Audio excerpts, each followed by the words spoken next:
O tema do nosso primeiro convidado é Mercado Financeiro e Cooperativismo. Com vocês, Luiz Arthur Nogueira, economista e colunista da Mundo Cop.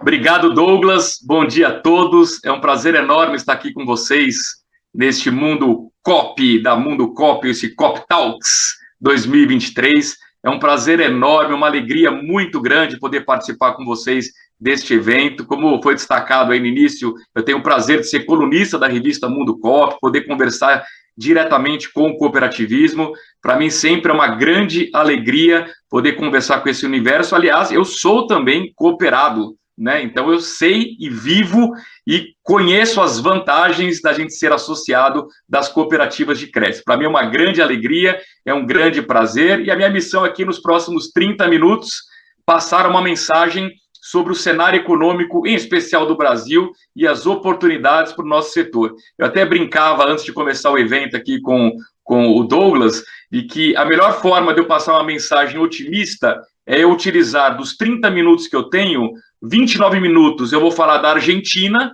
mostrar a tragédia da Argentina, aí no final eu concluo que o Brasil está melhor que a Argentina e todo mundo fica feliz, né? Claro que é uma brincadeira.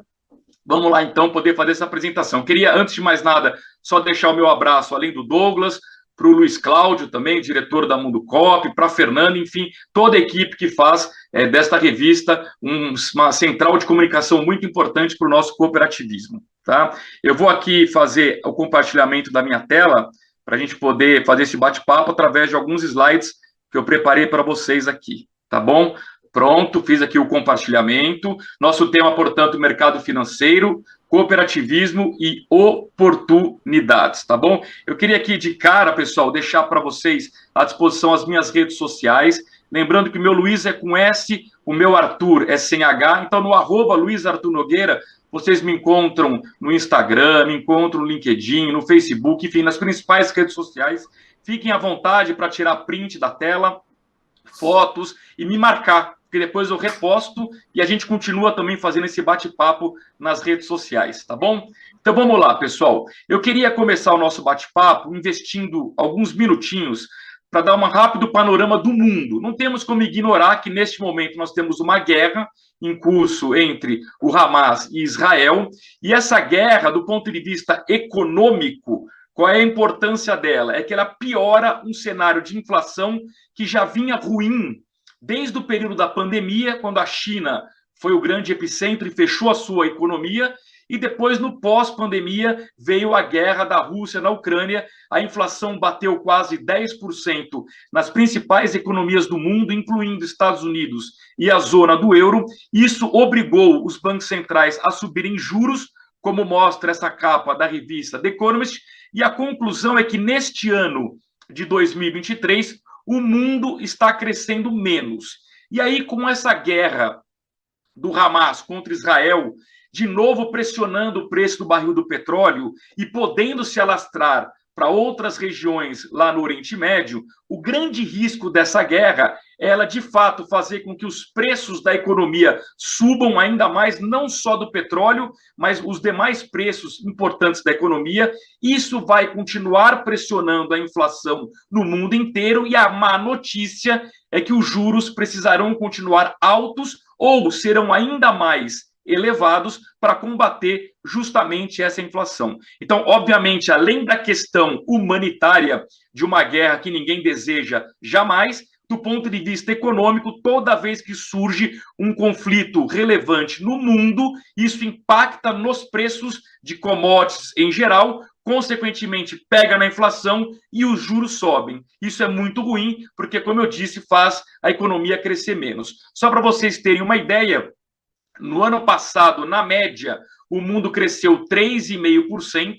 Neste ano, por conta da alta de juros, o mundo vai crescer na média 3%. Parece pouco, mas essa perda de meio ponto percentual ela é muito relevante. É uma perda enorme de crescimento econômico. E para o ano que vem, o FMI prevê que o mundo vai crescer um pouco menos 2,9%. Por quê? Porque os juros ainda estarão elevados ao longo de 2024, embora a gente tenha a expectativa de que ao longo do ano que vem, tanto o Banco Central americano quanto o Banco Central europeu comecem, de fato, a reduzir gradativamente a taxa de juros. Trazendo o Brasil para dentro desse panorama global. Então, no ano passado, como eu disse para vocês, o mundo cresceu em média 3,5% e o Brasil, não sei se vocês se lembram, cresceu 2,9%, que até foi um bom crescimento diante de um pessimismo que havia no mercado financeiro, de que no último ano do governo Jair Bolsonaro haveria um crescimento de um PIBinho de apenas 0,5%. Eu jamais acreditei nisso. Nos meus comentários lá na TV Jovem Pan News, eu dizia que o Brasil iria crescer no mínimo 2%. Por quê? Porque para mim era muito claro que a simples reabertura do setor de serviços, que representa 70% da economia, essa reabertura já garantiria ao Brasil um crescimento de pelo menos 2%, e que bom, cresceu 2,9%. Neste ano, como eu acabei de mencionar para vocês, por conta da alta dos juros no mundo inteiro, o mundo perde 0,5 ponto de crescimento, vai crescer em média 3%. O Brasil vai ter um empate técnico com o crescimento do mundo, segundo a última previsão do FMI, 3,1%, e para o ano que vem o mundo desacelera um pouquinho para 2,9%, e aqui vem o ponto de atenção, que é o Brasil desacelera muito mais, o Brasil deve crescer no ano que vem metade do que vai crescer neste ano. E aí, para finalizar e entrar com tudo no Brasil, o FMI faz uma projeção aí de médio prazo, entre 2025 e 2028, e diz o seguinte: olha, na média, o mundo deve estabilizar nesse patamar de crescimento de 3%. E o Brasil? O Brasil deve estabilizar no potencial dele de 2%. Então, reparem que o Brasil pode estabilizar nesse crescimento de 2%. Claro que é um crescimento baixo, mas eu queria apenas lembrar a todos que se o Brasil conseguir nessa década inteira, na média, ter um crescimento de 2%, já vai ser muito melhor do que nós tivemos na década passada, quando tivemos um crescimento médio de 0%.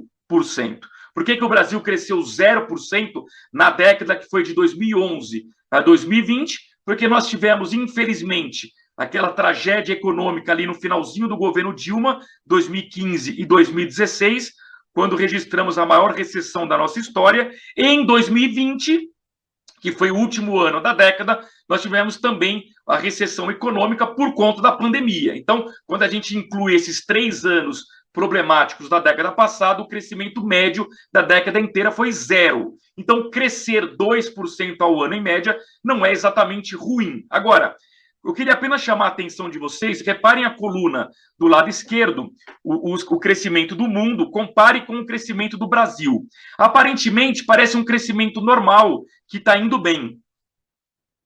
Mas, na verdade, quando a gente compara o lado esquerdo com o lado direito, reparem que o Brasil tem muita dificuldade de superar o crescimento médio do mundo. A única exceção é esse ano, e mesmo assim vai superar por 0,1 ponto percentual. O Brasil tem dificuldade, apesar de ser uma das 10 maiores economias do mundo, a maior disparada da América Latina, o Brasil tem dificuldade de liderar o crescimento global. E a pergunta que eu faço para vocês é: por que o Brasil não consegue liderar o crescimento mundial? E aí a resposta bem objetiva que eu tenho para dar para vocês é: o problema maior da economia brasileira, curiosamente, não é um problema econômico, é um problema político.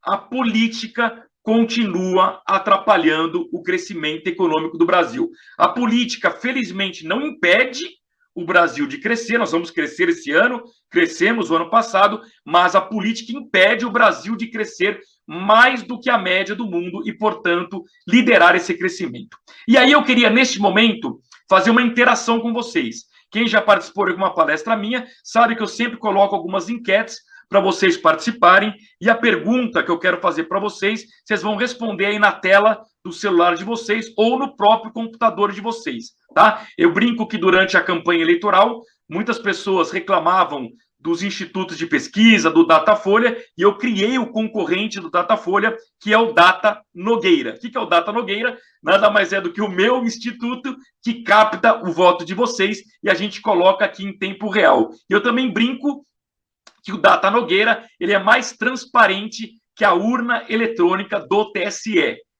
O pessoal do TSE fica bravo comigo quando eu falo isso, mas é verdade, eu vou tentar provar para vocês aqui, tá bom? Daqui a pouquinho eu vou colocar um QR Code ou um site para vocês acessarem, para vocês votarem, tá bom? Mas a pergunta antes do QR Code é a seguinte: quem, na opinião de vocês, hoje tem a caneta mais poderosa do Brasil? Em outras palavras, quem manda mais hoje no Brasil? Vocês acham que é o presidente da Câmara dos Deputados, Arthur Lira? É o cara que tem maior poder para influenciar a economia política hoje?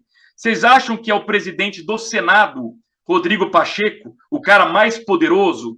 Vocês acham que é o presidente Lula? Afinal de contas, estamos num regime presidencialista, o cara mais poderoso? Vocês acham que o mais poderoso é o Alexandre de Moraes, o polêmico ministro do Supremo Tribunal Federal? Ou, no fundo, a pessoa mais poderosa hoje no Brasil é a primeira-dama Janja? Qual dos 5 vocês acham que é o mais poderoso? Tá? Então, como é que vai funcionar, pessoal? Eu estou colocando para vocês aqui um QR Code e um site para vocês votarem. A ideia é que vocês captem o QR Code, por quê? Porque o QR Code é muito mais fácil, ele não pede senha. Luiz, não estou conseguindo aqui em casa captar o QR Code. Qual a alternativa? A alternativa é acessar o site do Mentimeter, que é o www.menti.com, e aí você vai usar o código 66901999, 66901999, tá bom? Daqui a pouquinho eu volto aqui para o código, para quem precisar. Eu quero apenas colocar aqui na tela e mostrar para vocês, no canto direito inferior, reparem que tem uma bolinha aqui, nós temos já os primeiros votos chegando. Então, eu gostaria que todo mundo que pudesse e quisesse nos ajudasse nessa votação, respondendo a seguinte pergunta: quem, na opinião de vocês, hoje tem o maior poder de comandar o Brasil? É o presidente da Câmara, Arthur Lira? É o presidente do Senado, Rodrigo Pacheco? É o ministro do Supremo Tribunal Federal, Alexandre de Moraes? É o presidente Lula ou é a primeira-dama, a Janja? Tá? Eu vou dar para vocês aqui 15 segundos para vocês votarem, mas antes eu quero retomar o código aqui para quem precisar do código. O site é o www.menti.com, o código é o 6690-1999, 6690-1999. Vamos dar uma atualizada aqui, nós já temos 17 votos, o pessoal pode continuar votando. Eu vou dar aqui 30 segundos para vocês votarem, a gente vai encerrar aqui a votação e eu quero esse termômetro da opinião de vocês, quem hoje manda mais no Brasil. Vou colocar aqui a contagem para a gente poder acompanhar os segundos finais. Pronto. Contagem aqui na tela.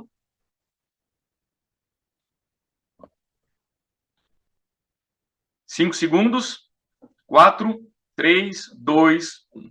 Quem votou é só guardar o celular. Na próxima enquete eu peço a ajuda de vocês, só dar um refresh na tela, não precisa captar de novo, tá bom? Então eu vou liberar aqui o resultado final para a gente ver a opinião média aqui da nossa plateia. Vamos lá, vou liberando aqui. Vamos ver, vão sair as bolinhas. Olha só que interessante, pessoal. 39% consideram que a pessoa mais poderosa no Brasil hoje é o ministro Alexandre de Moraes. Nós temos aqui 22% considerando o presidente da Câmara, Arthur Lira, 17% empatado, o Rodrigo Pacheco e a primeira-dama, a Janja, e apenas 6% consideram o presidente Lula. Pessoal, eu considero essa enquete aqui muito emblemática, porque isso mostra como o Brasil vive um momento de confusão, né? E eu concordo com a opinião da maioria, tá? Se eu tivesse que dar o meu voto, eu daria em primeiro lugar para o Alexandre de Moraes, o que mostra que hoje o Poder Judiciário tem um protagonismo excessivo no Brasil, e em segundo lugar eu votaria no Arthur Lira, porque eu considero que hoje o presidente da Câmara, de fato, tem muito poder, ele está comandando a pauta econômica. Como eu já imaginava que vocês dariam um peso muito importante para essa disfunção política que a gente vive hoje, porque o natural seria esperar que o mais votado fosse o presidente da República. Eu coloquei aqui uma ilustração, que eu tenho 45 anos, para quem tem mais ou menos a minha idade, um pouco mais novo, um pouco mais velho, vai se lembrar de um desenho animado muito divertido que tinha no passado, que era a Corrida Maluca, aqueles carrinhos disputando. Eu gostava muito do carrinho dos irmãos Rocha, que para mim simbolizam hoje o momento político do Brasil, né? Você pode colocar quaisquer dois políticos aqui no carrinho dos irmãos Rocha, que mostra a bagunça que o Brasil vive hoje. Inclusive, podemos colocar aqui ministros do Supremo Tribunal Federal, que infelizmente são agentes políticos, né? Então, eu acho que a gente precisa melhorar esse ambiente político se a gente quiser ter um crescimento econômico maior e superar a média do crescimento global. Bom, o fato é que 10 meses depois do governo Lula, o governo ainda não conseguiu ter uma base sólida para governar no Congresso. Qual o problema disso, pessoal? Que toda a votação que o governo tem no Congresso, para conseguir ter uma vitória, o governo tem que distribuir cargos, liberar bilhões e bilhões de reais em verbas, né? E principalmente fazer nomeações importantes. Ontem mesmo, não sei quem acompanhou o noticiário, o presidente Lula demitiu a presidente da Caixa Econômica Federal para nomear uma pessoa indicada pelo poderoso Arthur Lira, e só após essa indicação o governo conseguiu ontem algumas vitórias importantes no Congresso. Então vejam que, de fato, nós temos hoje um Congresso Nacional com protagonismo na condução da pauta econômica aqui no Brasil. O fato é que o presidente Lula nomeou o ministro Fernando Haddad para tocar os assuntos econômicos. Para quem não me conhece, eu sou paulista e paulistano, portanto, eu nasci e moro em São Paulo há 45 anos. Eu conheço bem o Fernando Haddad, que foi prefeito de São Paulo. Confesso para vocês que, quando o Lula nomeou o Haddad para a economia, eu fiquei um pouco preocupado, mas hoje eu vou ser muito justo, não é porque eu sou um economista liberal, que defende o protagonismo do setor privado, e o Haddad é um economista mais desenvolvimentista, que defende uma intervenção maior da economia, não é por causa dessa divergência que eu vou ficar aqui gratuitamente criticando o ministro Haddad. Eu acho que ele vem fazendo um bom trabalho, dentro do possível. Agora eu vou ser muito sincero com vocês. Quando eu olho para essa foto, quem me preocupa hoje é muito mais o presidente Lula do que o ministro Haddad. Por quê? Porque o presidente Lula continua comprando brigas desnecessárias na economia que só atrapalham o crescimento do Brasil. Só para dar um exemplo, aquela briga com o presidente do Banco Central. Por outro lado, dentro do governo, eu vejo uma ala que me traz tranquilidade em termos de responsabilidade fiscal. E eu me refiro à ministra do Planejamento, Simone Tebet, e principalmente ao vice-governador de São Paulo, Geraldo Alckmin. O Alckmin, todo mundo sabe, foi governador aqui do meu estado, do estado de São Paulo, durante mais ou menos uns 204 anos, né? Então, assim, eu conheço muito bem o Alckmin, né? E, assim, a gente pode ter um monte de crítica a ele. Jamais poderemos ser injustos de dizer que o Geraldo Alckmin é alguém que quebrou o estado de São Paulo do ponto de vista das contas públicas. Não é verdade. Se tem uma coisa que o Alckmin sempre fez muito bem, foi cuidar das contas públicas. Portanto, a presença dele no governo Lula me traz a tranquilidade de que, apesar do discurso populista do presidente Lula, vai prevalecer o bom senso do Ministério da Fazenda, do Fernando Haddad, embasado esse bom senso pelo vice Geraldo Alckmin, e o Brasil não vai ter uma maluquice em termos fiscal, como ocorre, por exemplo, na nossa vizinha Argentina. Para mim, a origem dos problemas da Argentina está no descontrole das contas públicas.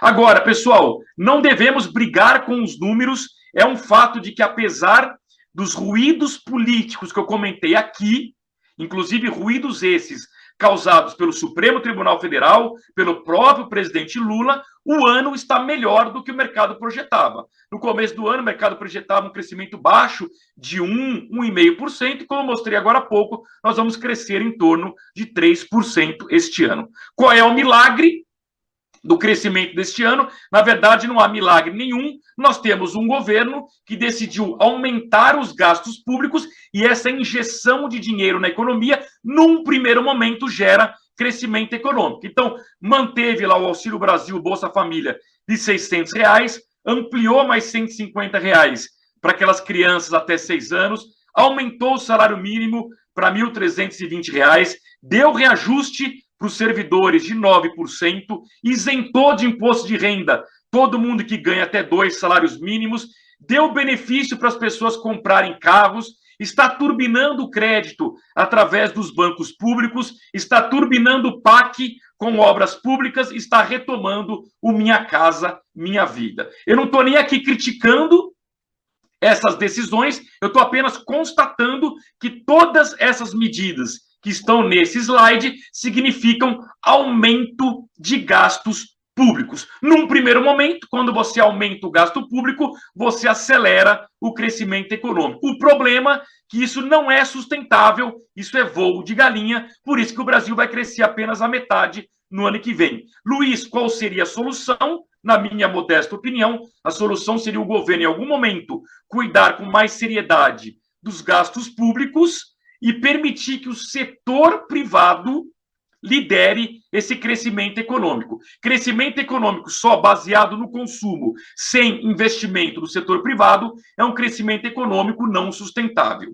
Bom, os grandes temas econômicos deste ano e do ano que vem, que estão sendo tratados pela equipe do ministro Fernando Haddad, são, em primeiro lugar, o arcabouço fiscal, que foi aprovado. Não é um arcabouço maravilhoso, mas pelo menos ele dá um norte para as contas públicas do Brasil. Lembrando que a meta para o ano que vem é ambiciosa, é uma meta de zerar o déficit público. O problema, pessoal, é que para o Ministério da Fazenda conseguir zerar o rombo fiscal no ano que vem, ele precisa aumentar a arrecadação em pelo menos 150 bilhões de reais. Ou seja, se alguém entrou aqui no nosso evento, no Cop Talks, com dúvidas sobre se nós brasileiros iremos pagar mais impostos ao longo dos próximos 3 anos, a má notícia é, não tenham mais dúvida, sim, nós pagaremos mais impostos ao longo dos próximos 3 anos. Caso contrário, a conta não fecha. Nesse contexto, estamos debatendo a reforma tributária com o objetivo de simplificar os impostos. O problema é que a reforma tributária está ficando cada vez mais complexa, com um monte de exceções à regra principal e, pior, a reforma tributária tem o risco de, no final das contas, aumentar a carga tributária, o que seria extremamente lamentável. E o terceiro ponto, que é uma polêmica desnecessária, que eu mencionei já aqui, que foi a briga que o presidente Lula comprou com o presidente do Banco Central, Roberto Campos Neto. Na minha opinião, o Roberto Campos Neto fez um papel muito bom até agora, subiu juros ainda no governo Bolsonaro para combater a inflação e depois o mundo inteiro copiou o Brasil, subiu juros para combater a inflação e agora, de uma forma bem responsável, começou a cortar juros. O meu cenário para a taxa Selic, para juros, a gente tinha até agosto uma Selic de 13,75%, Banco Central cortou meio ponto percentual na penúltima reunião, cortou mais meio ponto na última reunião e vai cortar mais meio ponto nas 2 próximas reuniões, o que significa que nós fecharemos o ano com uma Selic de 11,75% ao ano. Para o ano que vem, eu prevejo a continuidade desse corte de juros, até que a gente chegue numa taxa Selic de abaixo de 10%, portanto, uma taxa de 1 dígito. Se tudo der certo, essa taxa vai ficar em torno de 9% a 9,5% no final do ano que vem. O que pode dar errado, por exemplo, essa guerra sair de controle, acabar atingindo outras regiões, isso aumentar demais a inflação no mundo e obrigar o mundo inteiro a subir juros, inclusive o Brasil. O Brasil poderia ou parar de cortar juros ou, na pior das hipóteses, subir juros. Por enquanto, não é o meu cenário ainda é de queda lenta e gradual dos juros ao longo do ano que vem. Então, falando sobre o futuro econômico, caminhando para o fim, o que esperar do governo Lula, né? Eu queria destacar aqui alguns pontos positivos e alguns pontos negativos. Ponto positivo, esse ciclo de queda de juros iniciado agora, ele vai gerar crescimento econômico, principalmente nos anos de 2025 e 2026. O ano que vem, o impacto ainda é muito pequeno, porque os juros ainda estarão altos, mas teremos impactos positivos em 2025 e 2026. O fato de o governo Bolsonaro ter feito várias concessões de infraestrutura pelo então ministro Tarcísio de Freitas, hoje governador de São Paulo, isso já está gerando um monte de obras em rodovias, ferrovias, portos, aeroportos, saneamento, energia, obras do setor privado que vão ajudar o crescimento econômico no governo Lula. Além disso, o próprio governo Lula, ao retomar o PAC, Programa de Aceleração do Crescimento, vai retomar também obras públicas. Eu não tenho nada contra a obra pública, eu acho que a obra pública ela é boa para a economia, eu prefiro que o governo gaste com obra pública do que gaste inchando a máquina pública. Agora, não adianta fazer obra pública se isso for sinônimo de superfaturamento na obra e, pior, se for sinônimo de corrupção, como nós tivemos na Lava Jato. A inflação que está sob controle, ela ajuda o governo Lula, por quê? Porque ela protege a renda da população mais carente, isso ajuda no crescimento do consumo, como está acontecendo este ano. A própria recuperação gradual do mercado de trabalho, que começou no governo anterior e continua no atual governo, também ajuda, porque quanto menor for o desemprego, maior a renda da população, sem falar, é claro, que o governo Lula está injetando dinheiro nos benefícios sociais, principalmente no Bolsa Família. Isso ajuda também a manter o consumo aquecido da baixa renda. Por outro lado, temos alguns pontos negativos que a gente precisa ficar atento. Um deles eu já mencionei, a dificuldade que nós temos de cumprir as metas fiscais. De novo, a meta fiscal do ano que vem é déficit zero. Para cumpri-la, vai ter que aumentar as receitas, porque o governo, infelizmente, não corta gastos. Na minha opinião, o correto é cortar gastos e não aumentar receita, mas o governo não concorda com essa posição. Outro problema, já mencionei aqui, a dificuldade do governo de ter uma base para governar no Congresso e fica criando ministérios, distribuindo verbas e nomeando cargos, como ontem a Caixa Econômica Federal. Os juros, embora em queda, ainda estão muito elevados e estão endividando as famílias e derrubando o consumo neste ano. Portanto, as famílias ficam endividadas, em algum momento ficam também inadimplentes, e as empresas, até por conta dos juros altos e pela falta de confiança ainda no futuro da economia, as empresas do setor privado não estão aumentando os investimentos. E como eu disse para vocês, eu só acredito no investimento consolidado, consistente, se a gente unir o consumo com o investimento. Só consumo, como é neste ano, na minha opinião, é voo de galinha. De novo, por isso que esse ano o Brasil cresce 3% e o ano que vem vai crescer apenas 1,5%. Apesar desses problemas, o Brasil tem motores importantes da economia. O agronegócio, que dentro do cooperativismo é muito importante, está bombando. A mineração está retomando com a China e a construção civil também vai retomar com essas obras que eu mencionei. O comércio ainda sofre um pouco com os juros altos, mas vai melhorar com a queda de juros, e o setor de serviços foi beneficiado pela reabertura pós-pandemia e também pelo empreendedorismo. O brasileiro é muito empreendedor e normalmente empreende no setor de serviços. Nós temos esse ano, como eu disse, o consumo das famílias e o consumo do governo, que é o gasto público, impulsionando o PIB. Falta, no entanto, melhorar o investimento privado. E, por fim, a ampliação do comércio exterior. O governo Lula tem muitas oportunidades que o governo Bolsonaro não teve. Por exemplo, o presidente Lula é mais alinhado do ponto de vista ideológico com o Joe Biden. Basta ver que ele foi até a Casa Branca, acompanhada da Janja, a toda poderosa Janja, primeira-dama. Que bom, tomara que isso se transforme em mais negócios entre Brasil e a maior economia do mundo. O Brasil também é mais alinhado com a esquerda europeia. O Lula é mais próximo, por exemplo, do presidente francês Macron. Vamos lembrar que o Macron passou 4 anos do governo Bolsonaro criticando o Brasil, dizendo que o nosso agronegócio desmata, quando, na verdade, o Macron não tem nenhum problema com o Brasil. O problema dele era pessoal com o então presidente Bolsonaro, vocês vão lembrar, porque logo no começo do governo, o Bolsonaro disse que a esposa do Macron era feia.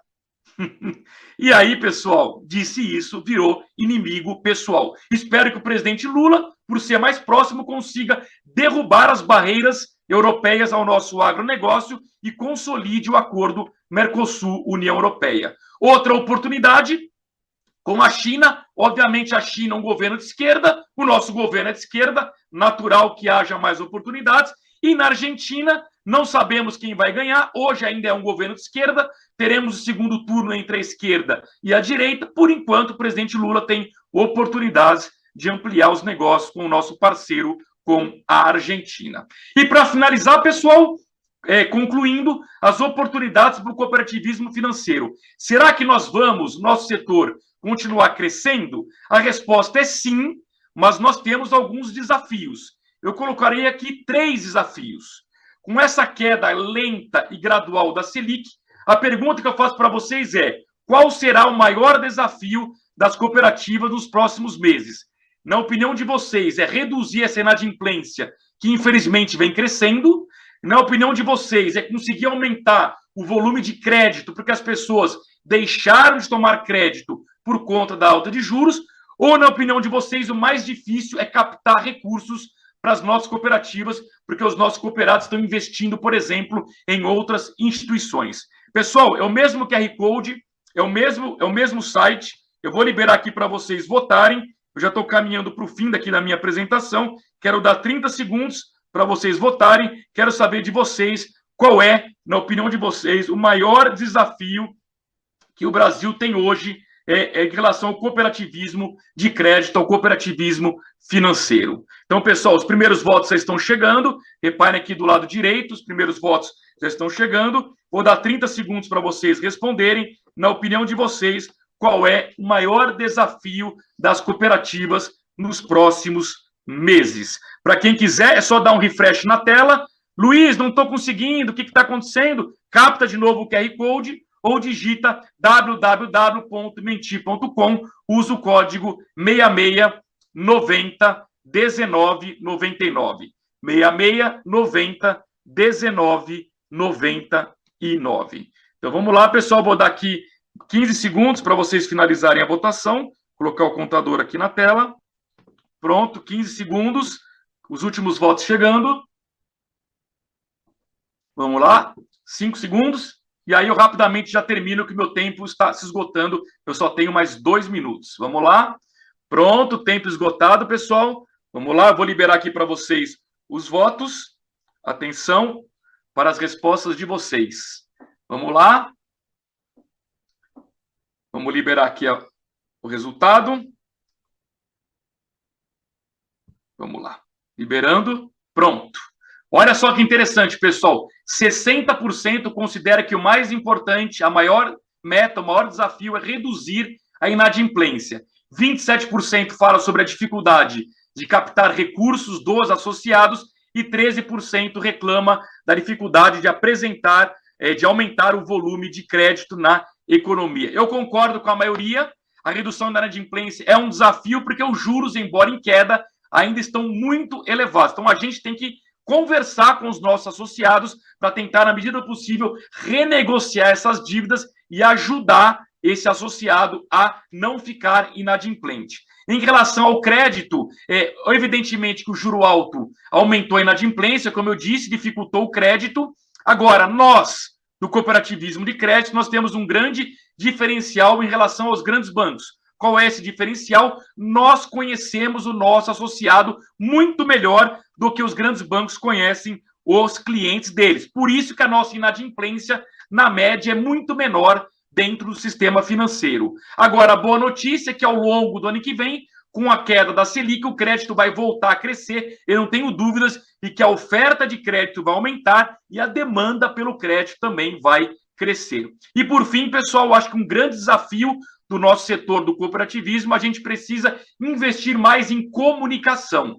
Uma boa parte da sociedade brasileira ainda não sabe qual é o nosso trabalho, o que faz um cooperativismo de crédito e, pior, confundem cooperativismo de crédito com um banco normal, o que é muito ruim para a nossa imagem. Já em relação às captações, que alguns aqui mencionaram, até o ano que vem, a boa notícia para quem investe é que o Brasil vai continuar sendo o paraíso dos juros altos, a renda fixa continua sendo um grande atrativo, o carro-chefe, é fácil a gente captar e convencer o nosso associado a investir na nossa renda fixa, no nosso RDC. A gente também oferece LCA, a letra de crédito agrícola, e ela é isenta de imposto de renda, então ela é uma ótima alternativa para o nosso associado. Evidentemente que em tempos de juros altos, a caderneta de poupança fica menos atraente, mas a partir do ano que vem, com a queda de juros, nós vamos ter que ensinar o nosso associado a buscar o risco. Buscar risco significa, sim, ir para a renda variável. Lembrando que a gente precisa explicar para a sociedade brasileira que o nosso grande diferencial, que a XP não tem, que os grandes bancos não têm, que nenhum banco digital tem, é que nós distribuímos as sobras, os nossos lucros para os nossos associados. E isso, na ponta do lápis, significa que os nossos investimentos aumentam. Portanto, além de comparar a taxa que a gente oferece, comparar com os outros bancos, a gente precisa ensinar o nosso associado a fazer a conta e incluir nessa conta as sobras que são distribuídas para os nossos associados. Então, o cenário para esse fim de ano, para o começo do ano que vem, minha recomendação, aumentar aporte em renda fixa, porque os juros ainda estão muito altos, cautela com bolsa de valores, porque tem muito risco político e risco de guerra na bolsa, e evitar nesse momento exposição em exterior, em bolsa de valores, porque o exterior está subindo juros ainda, Europa e Estados Unidos, e eu particularmente não recomendo grandes investimentos em criptomoedas, bitcoins, porque eu considero que o risco é muito grande. E aí, para concluir, pessoal, nós temos um grande papel de educação financeira, que é: nós precisamos ajudar o nosso associado a descobrir o perfil de investidor que ele tem. E respeitando o perfil do nosso associado, a gente vai conseguir recomendar bons ativos para ele investir. Pessoal, concluindo, penúltimo slide, eu queria deixar aqui algumas rápidas reflexões. O Brasil, apesar de todas as críticas e de todas as incertezas políticas, o Brasil continua tendo um enorme mercado consumidor, portanto, muita oportunidade para a gente ganhar dinheiro e para a gente financiar como cooperativa de crédito. Crises e turbulências sempre estiveram na nossa história, isso não é novidade. A eleição, na minha opinião, já é uma página virada. A vitória do Lula não mudou o horário que toca o nosso despertador. Todo dia ele toca no mesmo horário. Eu tenho certeza que todo mundo aqui sai motivado para estimular suas equipes e bater as metas. E o mais importante, pessoal, as grandes decisões que definem o sucesso das nossas empresas e das nossas cooperativas estão nas nossas mãos. Essas decisões não estão em Brasília. E para finalizar a última enquete, e eu encerro, eu queria fazer um exercício de futurologia. Olhando daqui 12 meses, respondam para mim, por favor, qual será a situação da sua cooperativa ou do seu negócio, caso você seja de algum outro setor. Você acha que vai estar melhor do que hoje, no mesmo ritmo do que hoje, ou pior do que hoje? É o mesmo QR Code, pessoal, é o mesmo código, é só vocês darem um atualizar aí no celular de vocês, na tela de vocês, que vocês já podem votar. Respondam com sinceridade para mim. Pronto, está liberado, pessoal. Como estará a situação da empresa de vocês daqui 12 meses? Melhor do que hoje, igual a hoje ou pior do que hoje? Lembrando que igual a hoje não necessariamente é algo ruim, porque efetivamente já pode estar um bom desempenho, vocês apenas manteriam o desempenho econômico para o ano que vem. Essa é a última enquete e eu prometo, encerro, já estourei o meu tempo, peço desculpas por isso, www.menti.com, o código é o 66901999,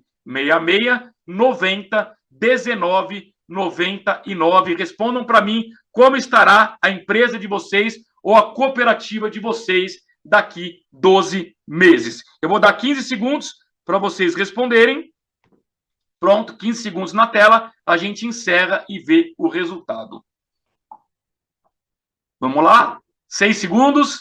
5, 4, 3, 2, 1. Vamos lá, tempo esgotado. Vou liberar aqui a resposta para a gente poder ver.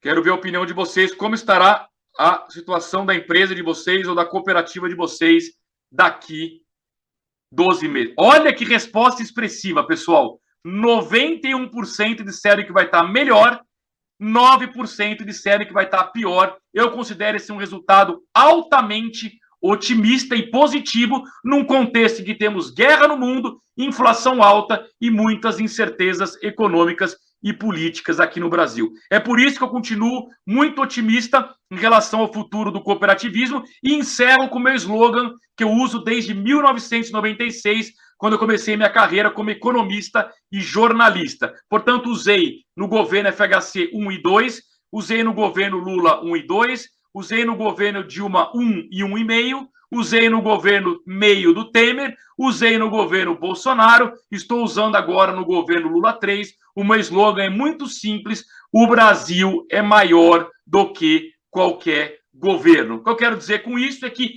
mesmo que Brasília tente nos atrapalhar, ele jamais vai impedir, primeiro, de o Brasil crescer, e, em segundo, de as nossas empresas terem sucesso. Eu insisto, o que determina o sucesso da nossa empresa não é o carimbo de nenhum burocrata de Brasília, são as decisões que nós tomamos no dia a dia. Eu agradeço a atenção de todos. Aí está o meu site, www.luizarturnogueira.com.br.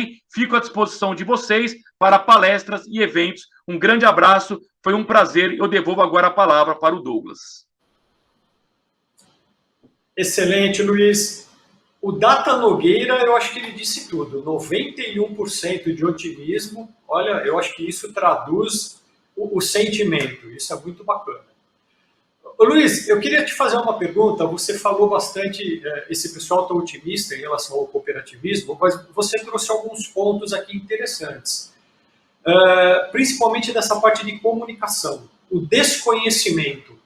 Você que transita tanto dentro do cooperativismo quanto fora, o que você percebe assim, da população?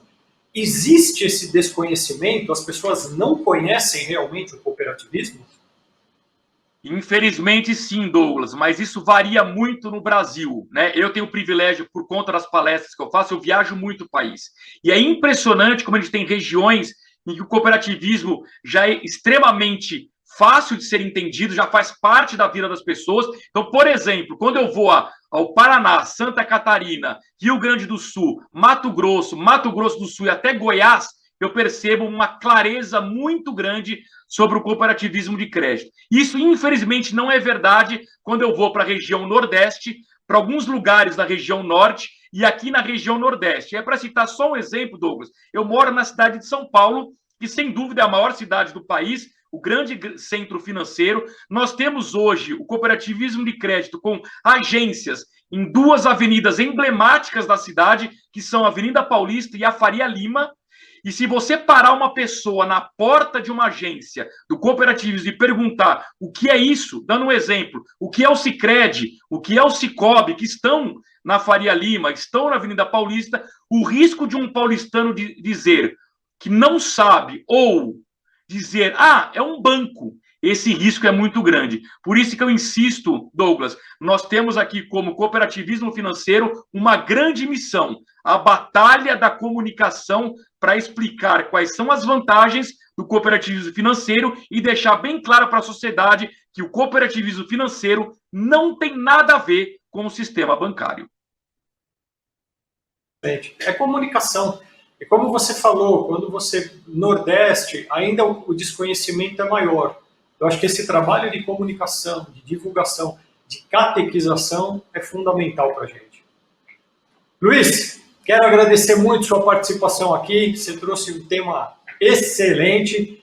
Deixa um recado aqui para a gente terminar a nossa apresentação, Luiz.